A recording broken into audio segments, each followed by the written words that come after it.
السلام علیکم ناظرین، امید کرتا ہوں آپ تمام لوگ خیر و عافیت سے ہوں گے۔ ہمارا آج کا واقعہ حضرت زکریا علیہ السلام کا واقعہ ہے۔ حضرت زکریا علیہ السلام بھی بنی اسرائیل کی ہدایت کے لیے بھیجے گئے۔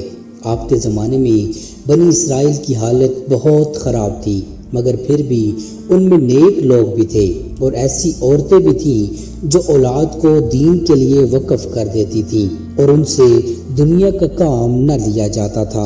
حضرت زکریا علیہ السلام نے اللہ تعالیٰ سے دعا کی اور کہا کہ اے اللہ، میری ہڈیاں کمزور ہو گئی ہیں، سر بڑھاپے سے سفید ہو گیا ہے، میں تجھ سے دعا کر کے بھی ناکام نہیں رہا، میری بیوی بانجھ ہے اور مجھے اپنے بھائی بندوں سے ڈر ہے، بس تو مجھے نیک وارث عطا کر جو میرا اور یعقوب کی اولاد کا وارث ہو، اس کو ہر دل عزیز بنا اور مجھے اکیلا نہ چھوڑ۔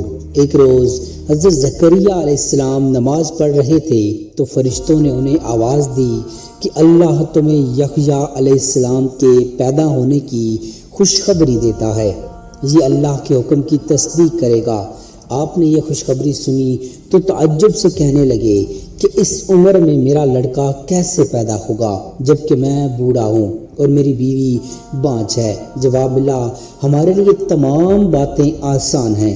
حضرت زکریا علیہ السلام نے عرض کیا کہ میرے اطمینان کے لیے مجھے کوئی نشانی مقرر کر دیجیے۔ حکم ہوا کہ تم لوگوں سے 3 دن تک اشارے کے سوا باتیں نہ کرو گے، اللہ کو خوب یاد کرو، اس کی بزرگی صبح و شام بیان کرو۔ آپ اپنے حجرے سے نکل کر لوگوں کے پاس آئے اور انہیں حکم دیا کہ صبح و شام اللہ کی پاکی بیان کرتے رہیں۔ اللہ پاک نے ان کی بیوی کو اچھا کر دیا اور یحییٰ علیہ السلام پیدا ہو گئے۔